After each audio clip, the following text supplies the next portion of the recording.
Hai semuanya, kembali lagi di channel Portal Edukasi. Pada kesempatan kali ini, kita akan membahas rangkuman materi kewarganegaraan kelas 8 bab 2, yaitu tentang menumbuhkan kesadaran terhadap UUD Negara Republik Indonesia tahun 1945. Materi pertama akan dimulai dengan hukum dasar. Hukum dasar itu ada dua, yaitu tertulis dan tidak tertulis. Undang-Undang Dasar sendiri merupakan sebagian hukum dasar yang tertulis. Sedangkan hukum dasar yang tidak tertulis disebut juga konvensi. Kita akan membahas tentang kedudukan pembukaan UUD 1945. Pembukaan merupakan bagian yang tidak terpisahkan dari UUD 1945. Pembukaan UUD 1945 yang kita ketahui saat ini itu sebenarnya telah mengalami perubahan atau amandemen. Pembukaan UUD 1945 sebelum amandemen yaitu memiliki urutan sebagai berikut. Pembukaan, batang tubuh, dan penjelasan. Sedangkan setelah diamandemen, itu menjadi sebagai berikut. Pembukaan, pasal-pasal. Nah, jadi bagian penjelasan dihilangkan. Pasal-pasal yang mengalami perubahan setelah amandemen yaitu asalnya 16 bab menjadi 21 bab. Asalnya 37 pasal menjadi 73 pasal. Asalnya 49 ayat menjadi 170 ayat. Asalnya ada 4 pasal peraturan peralihan menjadi 3 pasal aturan peralihan. Asalnya 2 ayat aturan tambahan berubah menjadi 2 pasal aturan tambahan. Nah, ada dasar hukum untuk mengamandemen pembukaan UUD 1945. Ketentuan tentang sistematika UUD Negara Republik Indonesia tahun 1945 ditegaskan dalam pasal 2 aturan tambahan, yaitu dengan ditetapkannya perubahan setelah diamandemen Undang-Undang Dasar ini, Undang-Undang Dasar Negara Republik Indonesia tahun 1945 terdiri atas pembukaan dan pasal-pasal. Pembukaan sendiri memiliki kedudukan yang lebih tinggi daripada pasal-pasal, karena pembukaan merupakan pokok kaidah negara yang fundamental. Pokok kaidah fundamental yang terdapat dalam pembukaan UUD 1945 yaitu pokok-pokok pikiran yang diciptakan dan diwujudkan dalam pasal-pasal UUD, pengakuan kemerdekaan hak segala bangsa, cita-cita nasional, pernyataan kemerdekaan, tujuan negara, kedaulatan rakyat, dan dasar negara Pancasila. Setiap alinea dalam pembukaan memiliki makna tersendiri. Yuk kita bahas satu persatu. Alinea pertama.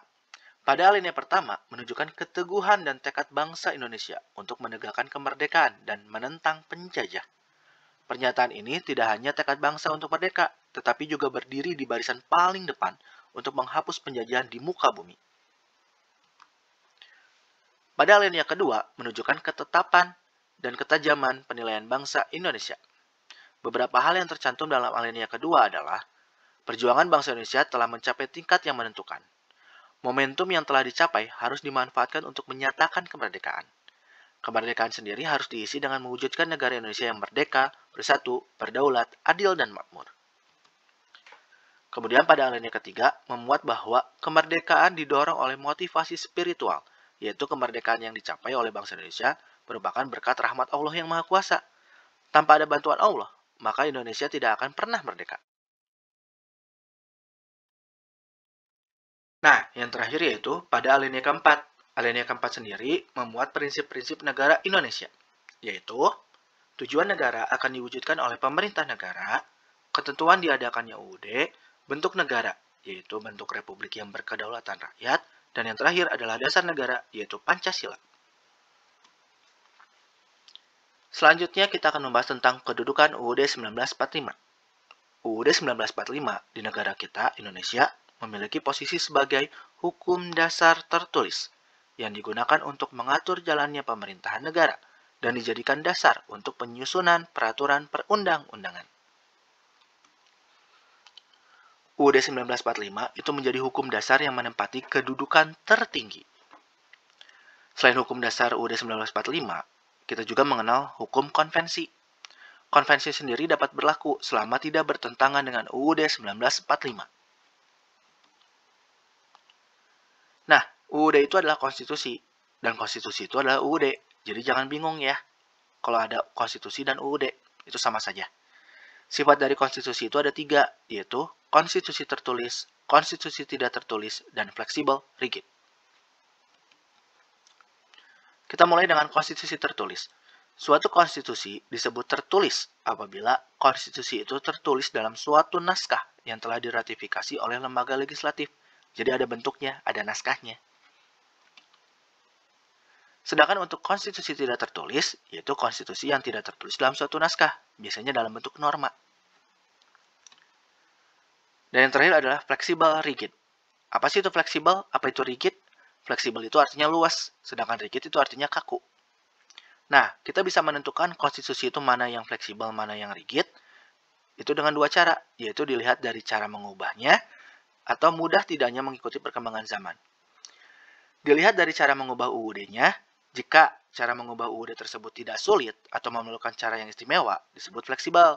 Namun kebalikannya, apabila memerlukan cara yang tidak mudah, maka disebut rigid. Sedangkan untuk mengikuti perkembangan zaman, kalau fleksibel itu pasti bisa mengikuti perkembangan zaman. Sedangkan tidak mengikuti perkembangan zaman disebut rigid. Fungsi dari UUD 1945 sendiri yaitu sebagai alat kontrol, pengatur, dan penentu.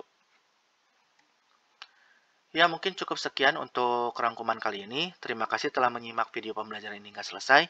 Semoga bermanfaat untuk kita semua ya. Jangan lupa like, comment, and subscribe.